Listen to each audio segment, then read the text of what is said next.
Pliant is an isometric adventure game where you follow the journey of Terry, who's an anthropomorphic post-it that finds himself in an unfamiliar environment in an office space.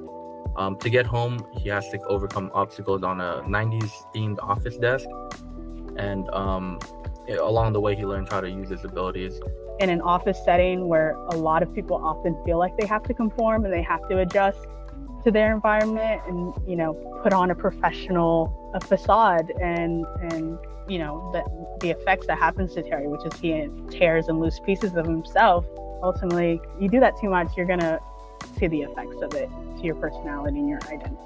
We knew that the office environment has stationary materials and like pencils, papers, staplers, all that stuff. And for the UI specifically, I knew that we didn't want to use physical materials like staplers, so we wanted to do the paper materials, and it worked well with saying Paper Mario. They use stationery for their dialogue system, so we thought that was the best for us. But our puzzles are kind of a very basic progression system, introducing the abilities of the frog, and then the abilities of the bulldozer, and then final obstacles being a combined effort of the frog and bulldozer abilities to get to the next area until the end of the game. And our gameplay loop was very basic also.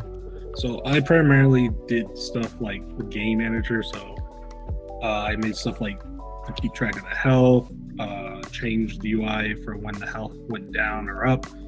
I also did the auto gym manager, so sound designer Zoe could do her job easier. Like for one, I did the form manager where I made like a form database. So in the future, if we ever add more forms, it can be easily expanded and like stuff is easily retrievable. It was just kind of interesting in making use of data structures.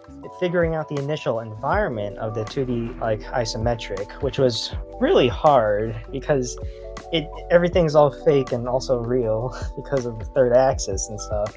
But it's fake, and it's almost like doing fake stuff is harder than like actual 3D, because with like we also have a frog that's jumping, but how do you jump in this fake 3D? You're not when you go up, you're going forward, but there's no height. So you have to just I emulated that in the script by just following this curve. So you're not like actually like jumping, you're just moving in a curve, but it still looks like jumping. The frog form of Terry, he doesn't have any knees. So it's actually really hard to convey a jump without any. And so I looked at clips of like frogs and toads to see how they like naturally move. I realized like, okay, I will definitely have to like push on the principles of animation, which is like squash and stretch and anticipation and a little bit of, things like that to try to give this more of an organic feel. I focused mainly on trying to keep the line work as consistent as possible. So if you'll notice on the assets, like they'll have maybe like little scratches or little specks. That was something that I kept in mind when I would draw them.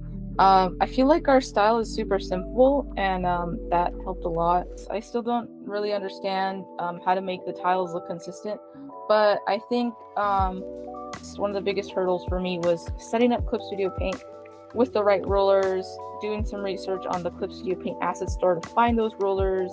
That I think took the longest, but once I had those set up, like making the assets became a breeze, because with the rollers, like your lines snap to them, so you don't have to like draw the perspective out by hand. We came together as an all new, all online team, and we were aware of the challenges that would come along with that coming into the summer. However, all of us are either post-grad or undergrad, and I think that really benefited our team. We were able to consistently communicate with each other, and we stayed within our scope throughout the whole process. And overall, it was like a great experience to work and form Old Heads and work on our game Pliant together. This is Gwendol from Team Old Heads. Please play our game. Thank you.